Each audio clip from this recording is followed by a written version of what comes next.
بعد از سخنان مسعود پوزیده مبنی بر ارزان بودن قیمت بنزین در ایران، زمزمه‌هایی از گران شدن بنزین به گوش می‌رسد. مسعود پزشکیان، کابینه‌ای که منتخب علی خامنه‌ای است و لابیان محمد جواد ظریف در داخل و خارج از کشور زیر پوست ایران با تزریق توهم، آیا مشغول آماده سازی جامعه برای گران کردن قیمت بنزین هستند؟ در صورت گران شدن بنزین آیا ملت همانند آبان 98 به خیابان‌ها خواهند آمد؟ در صورت اعتراضات مردمی دولت مسعود پوزیده آیا مانند دولت حسن روحانی ملت را قتل عام خواهد کرد، یا شدت قتل عام ملت در دولت و کابینه منتخب علی خامنه‌ای بیشتر از دولت روحانی خواهد بود؟ مهمان این قسمت از برنامه سعید قاسمی نژاد است. ملت ستمکش ایران، بدانید آگاه باشید که نام این برنامه وضعیت قرمز است.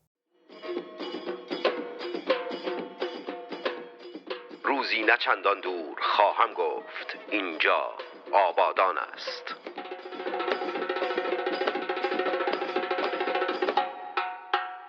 سعید، در روزهای آینده شاهد گرون شدن بنزین خواهیم بود؟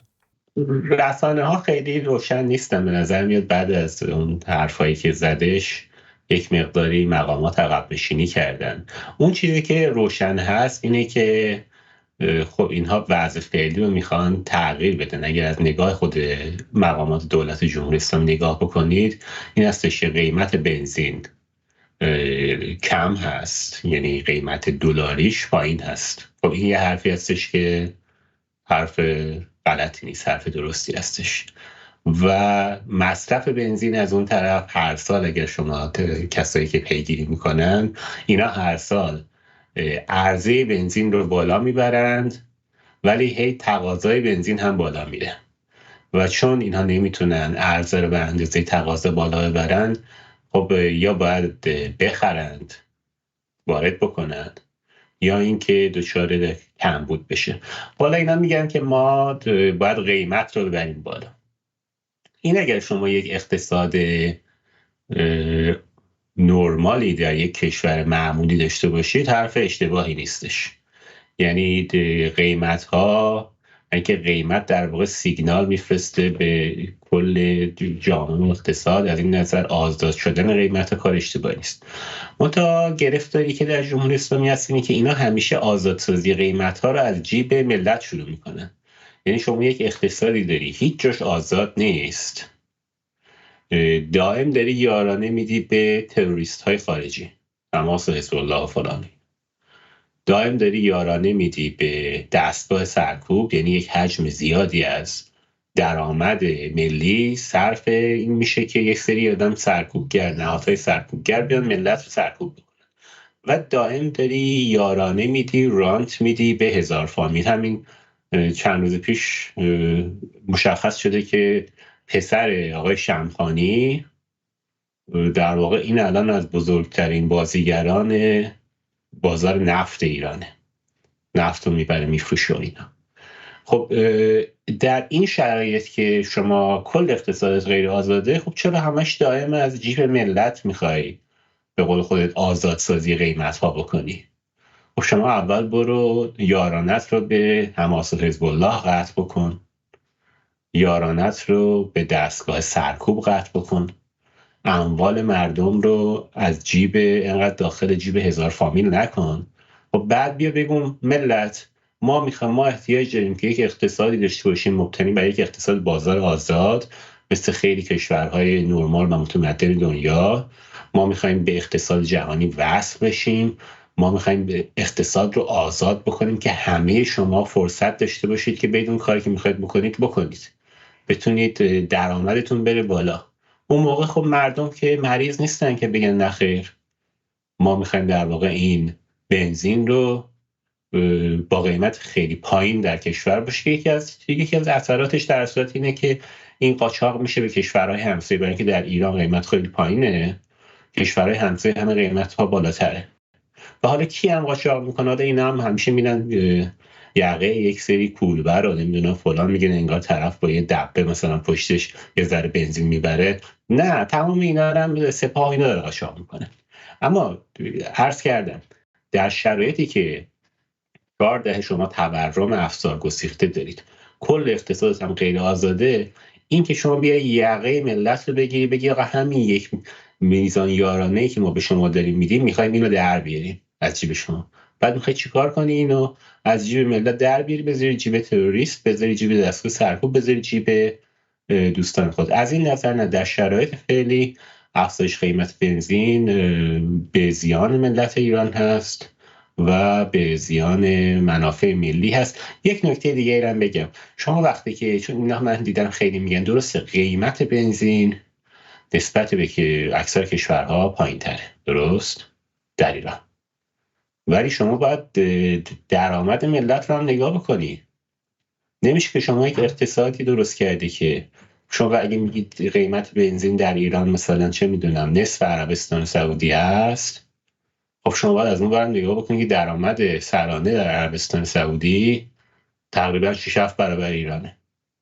خب این که نمیشه شما فقط اون بخشی که مربوط به هزینه های مردمه رو میگیم ما باید این رو منطبق کنیم با قیمت های جهانی، اون بخشی که مرتبط با درآمدهای ملت هست و بگی نه دیگه حالا هرچی شد دیگه حالا اینجا ایرانه.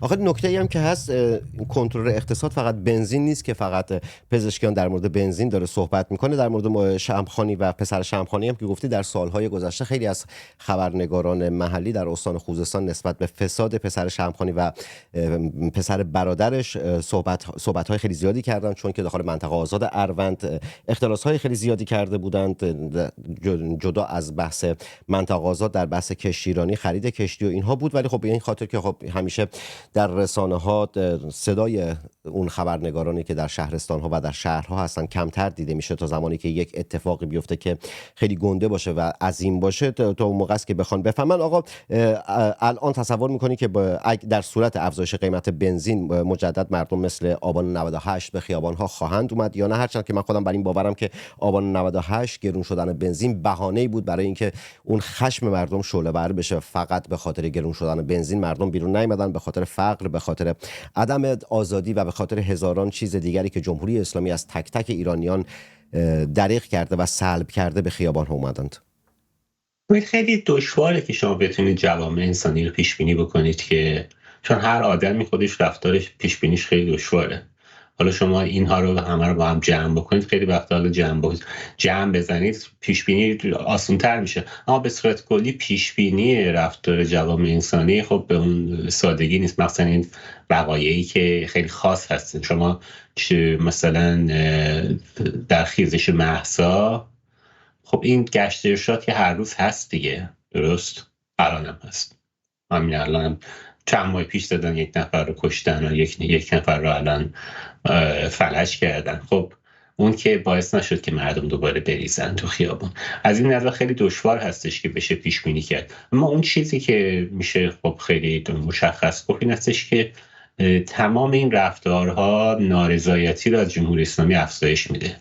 مهمترین نکته‌ای که هست اینه که مردم از دی 96 به بعد به این نتیجه رسیدن که اصلاحات در جمهوری اسلامی ممکن نیست و مقصود اصلاحات هم فقط اصلاحات سیاسی نیست. یعنی مهمترین بخشی که من فکر میکنم مردم رو جلوی حکومت کامل قرار داده این است که دیگه مردم به این نتیجه رسیدن تا وقتی که این جمهوری اسلامی هست وضع اقتصادی بهبود پیدا نخواهد کرد. چون اصل مسئله‌ای که مردم دارن، حالا چه خیلی عزیزان خوششون بیاد خوششون نیاد، جوامع انسانی به صورت کلی مهمترین مسئلهشون مسئله اقتصادی هستش. مسائل دیگه تا یه حد زیادی به نظر من فرق بر اون هست. یعنی اگر همین جمهوری اسلامی میتونست واقعا اون چیزی که خودشون میگفتن ما میخوایم مثل چین بشویم و فلان و اینها، فضای سیاسی رو بسته نگه داره اما رشد اقتصادی بده، من فکر میکنم خب تا یه حد زیادی حداقل برای یک سالهای طولانی نارضایتی رو بسیار کاهش میده. اما اون چیزی که مردم فهمیدن این هستش آقا این جمهوری اسلامی این حکومت مافیا سالار هستش، حکومت دوست سالار هستش. در این نظام شما شاهد بهبود وضع اقتصادی نخواهید بود و برای همین هم هستش که این اصلا در دوره روحانی رخ داد. یعنی دی 96 چند ماه بعد از این هست که ملت رفتن دوباره در دور دوم به آقای روحانی رأی دادن. اما اتفاقی که افتاد این بود که دیدن آقا این برجام هم که اومد و اینا میگفتن برجام بیاد نمیدونم وضع مملکت رو از این رو به اون رو میکنیم، دیدن که نه خیر، برجام هم اومد وضع مردم همچنان بد هست، هرچی پول داره میاد داره میره تو جیب باز همین حماس و حزب الله و دستگاه سرکوب و هزار فامیل همین آقای شمخانی و نمیدونم فلان اینا. از این نظر هست که به نظر من از دین شما شاهد یک گسست ساختاری از اصلاح به انقلاب هستید و تمام این عملکرد جمهوری اسلامی این نارضایتی رو هی انباشت میکنه و این انباشت نارضایتی معمولا در یک جای خودش رو بیرون میریزه. پیش بینیش دشوار هست که چه زمانی بیرون میریزه. میشه سعی کرد که حالا اینکه چقدر موفق باشی یا نه اون یک بحث دیگه است، ولی میشه سعی کرد که تسریعش کرد، تسهیلش کرد. اما اینکه واقعا چه اتفاقی میفته که موجهای بزرگ جمعیت تصمیم میگیرن که آقا دیگه ما به اینجامون رسیده میخوایم بیایم تو خیابون، اون چیزی نیستش که به این سادگی به نظرم قابل پیش بینی باشه. میخواستم بیام سراغ بحث اعتصاباتی که این روزها پرستاران و دیگر قشرها داشتن. یه سوالی واسم به وجود اومد چون در مورد برجام صحبت کردی. چند روز پیش عراقچی هم در مورد برجام صحبت کرد و اشاره کرد و گفته بود که نمیدونم اون برجام دیگه قابل بازگشت نیست و قابل بررسی و قابل این که بخوایم به اون برجام بپردازیم و یا اینکه دوباره زندهش بکنیم نیست، به خاطر اینکه ایران دیگه اون ایران نیست و نمیدونم جهان دیگه اون جهان نیست. ایران چه تغییری کرده که عراقچی همچین ادعایی داره؟ تا سعید داره آبشو مینوشه من یه جمله دیگه هم بگم. لایک کنید، کامنت بذارید، در سوشال مدیا خودتون به اشتراک بگذارید. خیلی سریع اومد آبو بنوشه، من جمله‌ام تموم شده بود. آقا لایک کنید، کامنت بذارید، در سوشال مدیا خودتون به اشتراک بذارید. مجله تصویری سینما رو یک صدای مستقل شما ملی گرایان است. سعید پاسختو میشنوم. برای اینکه اون برجام خب خیلی در واقع بندهایی داشتش که الان چندین سال از اون برجام خارج شدن. یه سری بندهایی داشتش که اینها در واقع چی میگن اون رلوانسی مرتبط با زبانشون رو از دست دادن. خب اصلا به اون دیگه که نمیشه برگشت.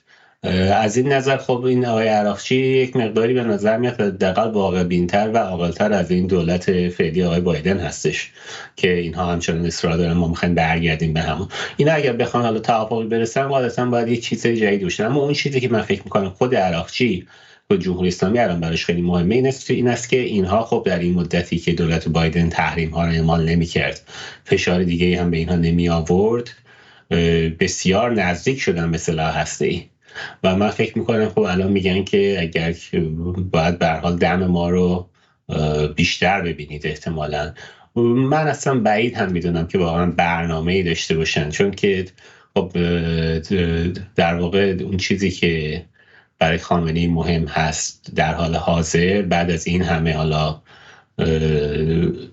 سال این هستش که هسته‌ای شدن جمهوری اسلامی رو جهان بپذیره، نه لزوما به این معنا که فردا برن بمب منفجر کنن، ولی به این معنا که دنیا بپذیره که آقا ما هر زمانی که تصمیم بگیریم میتونیم بریم هسته‌ای بشیم، حالا به خاطر این بیایید به ما باج بدید. و این مهمترین چیزی که جلوش ایستاده و به نظر من نشون داده به دنیا که برخلاف اون چیزی که هی میگن که جمهوری اسلامی چقدر قوی هست و خامنه‌ای چقدر فلان هست، همین آقای نتانیاهو هستش که شما نگاه بکنید تمام این الیت چپ دنیا هم ازش بدشون میاد، برای اینکه یه آینه گرفته گذاشته جلوی همه اینا که بهشون نشون میده شما چقدر زبون و بزدل و بیکفایت هستید. این نتانیاهو مدام داره جمهوری اسلامی تحقیر میکنه. جمهوری اسلامی هم یه به قول معروف پاف و پاف میکنه ولی واکنش خاصی نمیتونه نشون بده، برای اینکه ضعیف هستش. جمهوری اسلامی یک نظامی است که اگر جلوش بایستند چون ضعیف هست مجبور کوتاه بیاد. منتها این سیاستمداران که الان در غرب حاکم هستن متاسفانه عمدتاً یک سری آدم‌های جوون و زبون و بزدل هستن که تا جمهوری اسلامی میگه اگر این کارو نکنید ما تنش درست میکنیم، اینا مثل بچه گربه میرن کنار دیوار قایم میشه. حالا من گربه ندارم، شاید تو گربه داری بتونی بگی این بچه سگ دارم گربه ندارم. آره بتونی بگی بچه گربه نمیره کنار دیوار قایم بشه. نه اون ادا اصول چپاست که به محض اینکه یه ضرر مسئله کسی به کار میبره و اینجور چیزها، فرقه جنون و چپ‌ها هستن که مدافع هر چیزی هستن الا تمامیت ارضی کشورمون، الا فرهنگ و رسم و رسوم کشورمون، الا هویت و فردای ایران. مدافع هر چیزی هستن الا این چیزها که به ملت و ملیت ایران بستگی داره. برگردم سراغ بحث گران شدن بنزین و اعتصابات و اعتراضات احتمالی که رقم میخوره. نکن با این نکته‌ای که داری میگی که جوامع قابل پیش بینی نیستن، باهات کاملا موافقم، مخصوصا جامعه ایران که در چند دهه گذشته کاملا هیئتی و چریکی مدیریت شده. سید علی خامنه‌ای سالیانه حداقل بین 14 تا 15 بار در سخنرانی‌هاش از واژه انقلاب و انقلابیگری و مدیران انقلابی استفاده میکنه. خب لازمه و ماهیت هر انقلابی اون وضعیت چریکی نامنظم غیر اصولیش هست، هیجانیش هست. جامعه ایران 4 است که انقلابی و هیئتی، اصلا فرهنگ هیئتی که داخل فرهنگ ما ایرانی‌ها بوده که همیشه رو یعنی به خاطر عدم سیستم آموزشی درستی که بیاد روش تحقیق رو آموزش بده و مسائل دیگر، خب خیلی هیئتی همیشه رفتار کردیم. هر کس اومده گوشه یک گوشه کار رو گرفته که بتونه اون کار رو پیش ببره. در نتیجه جامعه ایران هم یعنی بیشتر از مابقی جوامع قابل پیش بینی نیست. حالا مابقی جوامع رو شاید تا یه حدی بشه پیش بینی کرد، اما جامعه ایران نه. اما اگر فرض رو بر این بگیریم که آقا بنزین رو گرون بکنن و مردم مانند 98 مثل آبان 98 به خیابان ها بیاند، آیا فکر می‌کنید با توجه به عدم حمایتی که مردم از اعتصاب هایی که این روزها شده، پرستاران، بازنشستگان، کامیوندارها، این صنف ها رفتار قهری خواهند داشت یا اونها هم به صف مردم خواهند پیوست؟ این اصناف که جدای از مردم نیستند به طور کلی. یعنی مثلا مردمی که میان تو خیابون که ما نمیدونیم حالا توشون پرستار هست، توشون این لیست کشته شده ها رو که میبینید، درسته که حالا خیلی هاشون بیشترشون جوونن، ولی لیست مثلا من 98 رو نگاه میکردم و اینا، خب توشون از هر تیپ آدمی میبینی. اما اینکه آیا قهر میکنم، من فکر نمیکنم بحث قهر باشه. بحث این هستش که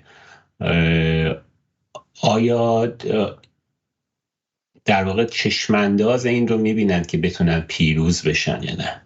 چون به هر حال اقشار مختلف جامعه در واقع ریسک پذیری های متفاوتی دارن. شما در همین تظاهرات پرستارها هم خوب دید، اعتصاب پرستار هم دیدید که خب شعارها بسیار کنترل شده و کاملا صنفی و اینها هستش. خب مشخص هستش که نمیخوان که ریسک بیشتری فراتر از اون خواسته صنفیشون انجام بدن. خب اینها معمولا در شرایطی میپیوندن به معمولا اعتصاب ها در وقتی موفق هستش برای براندازی حکومت که شما مردم رو در خیابون داشته باشی و اینا همه بیان به هم بپیوندن. خب پیوستن این هم بسته به این داره که فکر کنن آیا داره پیروز میشه داستان یا نه. یعنی گروه های مختلف بسته به منافعی که برای خودشون میبینن در زمانهای مختلف میپیوندن. اون بسته به این داره که خب در واقع مخالفین جمهوری اسلامی چطور بتونند داستان رو، حالا مدیریت شاید اسم بدی باشه، چون انقلاب ها رو معمولا شما جزئیات همه این انقلاب ها، از انقلاب فرانسه، انقلاب روسیه، همین 57 خودمون رو بخونید، این انقلاب های توده‌ای معمولا برخلاف این چیزی که خیلی فکر میکنن یک مدیریت مرکزی اونجا نداره که مثلا میگه که ما امروز این کار رو بکنیم. معمولا بسیار خودانگیخته تر هستش از اون چیزی که تصور میشه.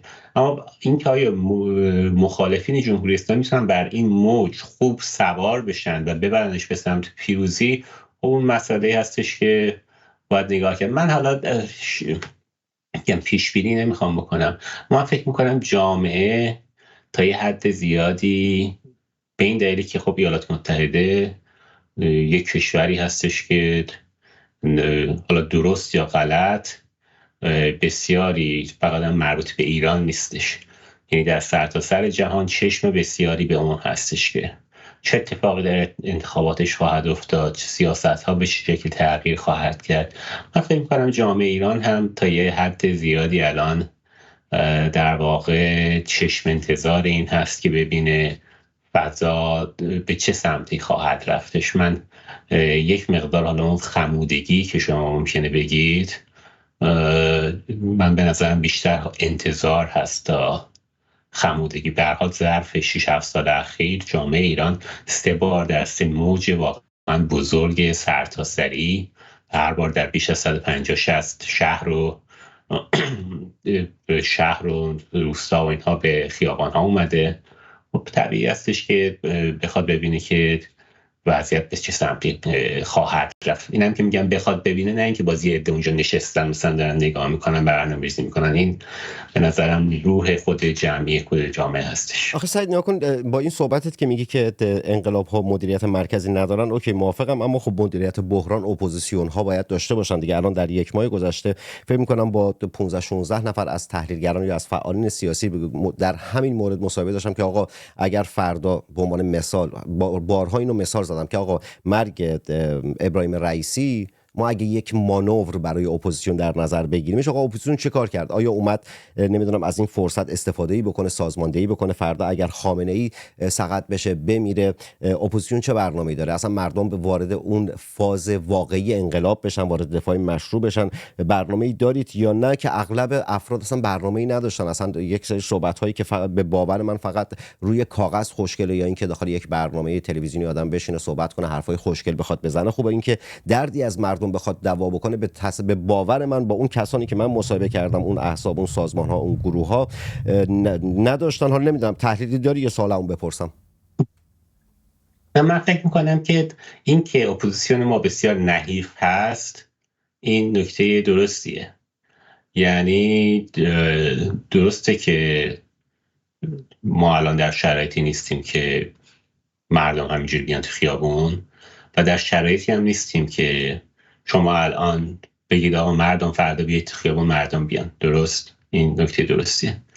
اما من فکر میکنم ما الان در شرایطی هم نیستیم که، یعنی در اپوزیسیون ما این سازماندهی انجام نشده که فردا مثلا فرض کنید تصمیم گرفتیم مثلا حزب فلان تصمیم بگیره که آقا من میخوام در 50 شهر کشور در 50 نقطه برم بنویسم محمد تنگستانی مثلا. یعنی این سازماندهی رو انجام ندادن. خب این دیگه خیلی ربطی به این که انقلاب خودانگیخته است و اینا نداره. این کارا رو خب باید در واقع اون نیروهایی که نیروهای سازمانی اپوزیسیون هستن، حالا سازمان فلان، حزب فلان و اینها، خب اینها باید اینها رو بکنن. من با برخی از اینا هم حرف زدم، حالا اونا میگن ما هم تلاش‌هایی داریم میکنیم، مشغول سازماندهی هستیم، یک کارهایی رو هم نشون میدن، اما خب قاعدتاً به اون سطح نرسیده. من فکر میکنم این رو باید از نقاط کوچیک شروع کرد. یعنی یک چیزی هم که من خیلی شنیدم از این دوستانی هستش که میگن ما با افراد در داخل ایران که صحبت میکنیم نسبت به این فعالیت‌های اینجوری میگن نه آقا این چیز فایده‌ای نداره، ما مثلا باید بریم یک کار خیلی بزرگ بکنیم. خب اون هم اشتباهه. یعنی در شرایطی که خب مردم در خیابون‌ها نیستن، اگر کسانی هستن که فعال انقلابی هستن، خب اینا باید خودشونو آماده بکنند برای اینکه بتونن اون موقع کار بزرگی بکنن. آماده شدن نیازمند تمرین هست. یعنی شما از کارهای کوچکتر، کم خطرتر که نیازمند سازماندهی کمتر هست، با 2 نفر مثلا میشه انجام داد، شروع میکنید تا برسید به کارهای پرخطرتر و بزرگتر که نیازمند سازماندهی داره. کسی که از اول مثلا نمیگه آقا نه ما میخوایم بریم چه میدونم مثلا صدا و سیما فلان کار بکنیم، یا ما میخوایم بریم مثلا فلان جا رو فلان کار بکنیم. این که خب یعنی من فکر میکنم یه حالت مرغ و تخم مرغ هم به نظر میاد که اول مرغ بود یا تخم مرغ. برخی از این دوستان با گروه های داخل ایران هستن هم البته نگاه کن، درگیر اون شدن. این کار بزرگ کردنی که که نقد کردی که برخی که داخل ایران هستند میگن، به باور من این تفکر چپ همیشه میخواد کار بزرگ انجام بده. تفکری که ملی باشه، کسی که به ناخودآگاه جامعه باور داشته باشه به همون کارهای کوچک اکتفا میتونه بکنه و میتونه باور داشته باشه که همون کارهای کوچک، همون گروه‌های 1-2 نفره 3 نفره میتونن کارهای عظیمی انجام بدن. نمیدونم این فرهنگ چجور جا افتاده افتاده در ناخودآگاه و خودآگاه ایرانیان که همه چیز باید انتلکت باشه، همه چیز نمیدونم باید اصولی باشه. آقا شما در 24 ساعت زندگیتون فقط کار انتلکت نمی‌کنید، زندگی عادی دارید، موسیقی زرد گوش می‌کنید، نمیدونم کارهای معمولی هم انجام میدید. بخشی از کارهای انقلابی هم اصلا نیازی نیست که نمیدونم بزرگ باشه و اینا، کارهای کوچیک خیلی وقتها تاثیرات خیلی بیشتری داره. در مورد اون که گفتی یه تعدادی هم برن نمیدونم داخل ایران بنویسن رو دیوار مثال زدی، منو مثال زدی. نه آقا، من همیشه گفتم که تا آخر عمرم یک خبرنگار هستم، توهم هیچ چیز دیگری هم ندارم. اونی که توهم داره کسانی دیگرن. من ترجیح میدم که تک تک ایرانیانی که کف خیابان ها هستن نام شاهزاده رضا پهلوی رو بنویسن. چرا؟ چون که به آلترناتیو بودن و رهبریت شاهزاده رضا پهلوی برای انقلاب ملیمون باور دارم.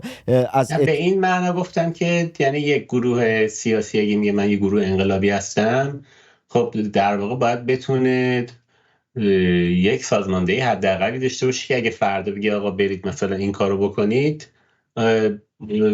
یک کسانی باشن که برن این کارو بکنن. سازمان اینه دیگه، و الا مثلا گفتگوی تلویزیونی و اینها که اونها کار لزوما کار سازمانی نیستش، یعنی کار سازمانی و حزبی چیزی فراتر از اون. نکته تو رو گرفتم، خواستم زیرپوستی یه تیکه انداخته باشم به سردسته فرقه جنون و اینها که جامعه به روزنامه نگار نیاز داره، نمیدونم به نقاش نیاز داره، به بقال نیاز داره. همه قرار نیست رهبر باشن. رهبر بودن یک سری تعاریف میخواد، یک سری سایز و اندازه ها میخواد که هر کس اون سایز و اندازه نیست.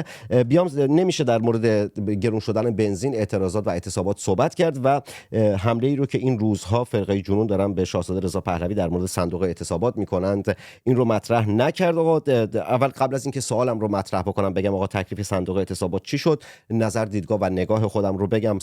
اگر که فرقه جنون که این روزها دارن به شاهزاده رضا پهلوی حمله میکنن، اگر بر این باور هستند که قدرت شاهزاده و نفوذش در سیاست و در جهان اونقدر زیاده که تحریم هایی که امریکا وضع کرده رو بتونه نادیده بگیره و این کار رو انجام بده، پس اگر همچین قدرتی داره مشکل شما با رهبریش چیه؟ اگر که همچین قدرتی نداره پس چرا دارید حمله میکنید؟ بعد جدا از اینم آقا بحث تحریم هاست که من فکر میکنم که صندوق اعتصابات شکل نگیره. واقعا یکم در مورد صندوق اعتصابات توضیح بده، اصلا به کجا رسید، پولی جمع شد، پولی جمع نشد و اگه جمع شده چی شده اون پول؟ ایشون که صندوق اعتصاباتی راه اندازی نکردن، این که خب دروغه. یعنی ایشون نمیدونم میگن آقا من این صندوق رو راه اندازی کردم ملت بیاید پول بدید. ایشون ایده صندوق اعتصابات رو مطرح کردند، گفتند که این یک کاری هستش که مخالفین جمهوری اسلامی با کمک جامعه جهانی و با کمک در واقع جامعه مهاجر ایرانی میتونه انجام بده. خب این حرف درستی هستش. این یک سری ملزوماتی داره. یعنی شما اگر بعضی میگن که خب ما مثلا یواشکی خودمون پول میفرستیم ایران، شما یک صندوق رسمی اگر بخواید داشته باشید که بخواد فعالیت رسمی بکنه، بخواد از مردم پول بگیره، درست این رو خرج بکنه برای فرستادن به ایران، باید آخر سرم به هر جایی هست. اگر در فرانسه هست باید به دولت فرانسه، در آمریکا هست به دولت آمریکا، در هر جا هست باید حساب کتاب پس بده دیگه. خب این یک سری ملزوماتی داره. یکی از ملزوماتش ملزومات حل مسائل حقوقیش هستش. یعنی مثلا من حداقل یک مورد رو میدونم که صندوقی رو اندازی نکردن، پولی جمع آوری نکردن، اما به دولت آمریکا کارهای حقوقی شروع کردن، گفتن آقا ما میخوایم این کار رو بکنیم. آیا شما به ما این اجازه رو میدید، این پرمیشن رو به ما میدید که ما بتونیم یک همچین کاری بکنیم که بعد ما بریم این صندوق رو اندازی بکنیم؟ خب تا جایی که من میدونم اون نهادی که این رو شروع کرد از دولت آمریکا جوابی نگرفت. خب یه مورد من میدونم، شاید موارد دیگه باشه همین اتفاق افتاده.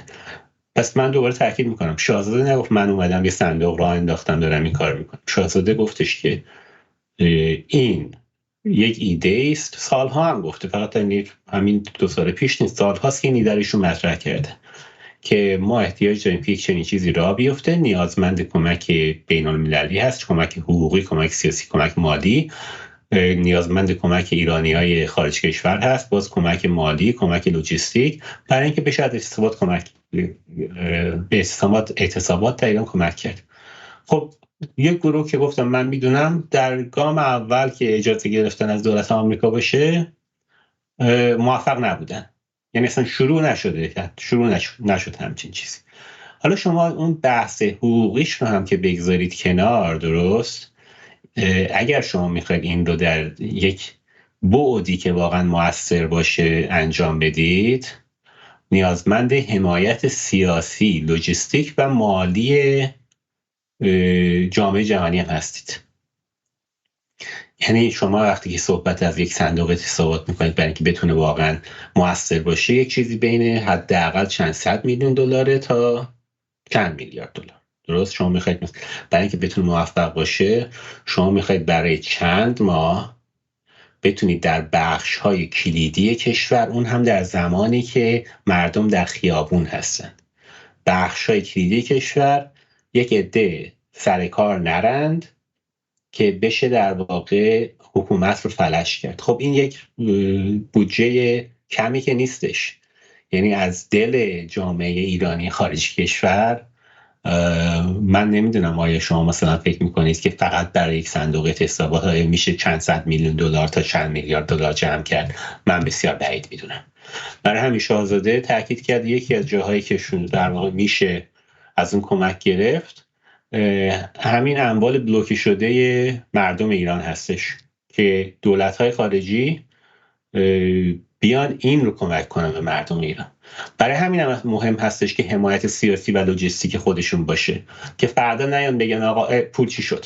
درست، خودشون بیان نظارت بکنن، خودشون بیان کمک بکنن. چون میگم شما اگر میخواید مثلا به یک تعداد زیادی در ایران برای چند ماه کمک مالی بکنید که اینها سر کار نرن که حکومت فلج بشه، این یه فعالیت لوجستیک بسیار پیچیده‌ای هستش.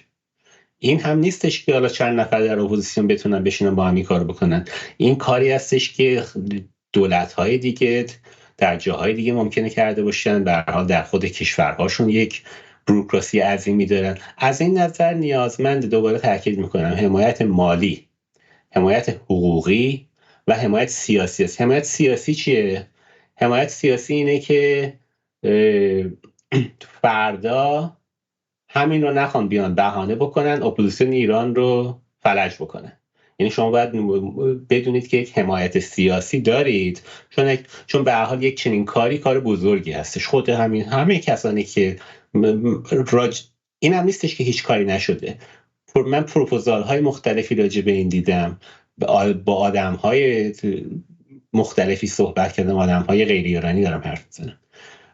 یکی از نکاتی که اونجا همیشه مطرح میشه اینه که اگر مثلا همین دولت آمریکا رو بگید، اگر دولت آمریکا نخواد حمایت سیاسی نکنه، حتی اگه به شما اجازه حقوقی بده، فردا هر لحظه ممکنه که همین کسانی که ممکنه در دولت باشن، نگاه مثبتی به حکومت جمهوری اسلامی داشته باشن، بیان دست بذارن اینجا به نظر میاد که